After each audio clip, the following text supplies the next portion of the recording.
today we are going to learn about hang gliders. So, do you know what is force? Force is the push or pull on an object. In a non-powered aircraft, there are three forces. Lift, molecules push forward.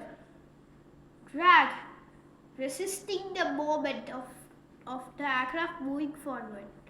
And weight means pulling the air molecules downward. Now in powered aircraft there is an extra one, which is thrust.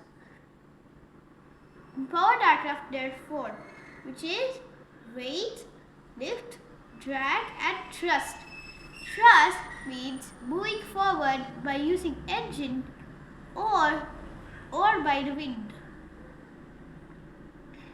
Now, the parts of hang glider: the frame, the cloth lighting, which is the wing, the ribs, the harness, the control bar, and that's all of them.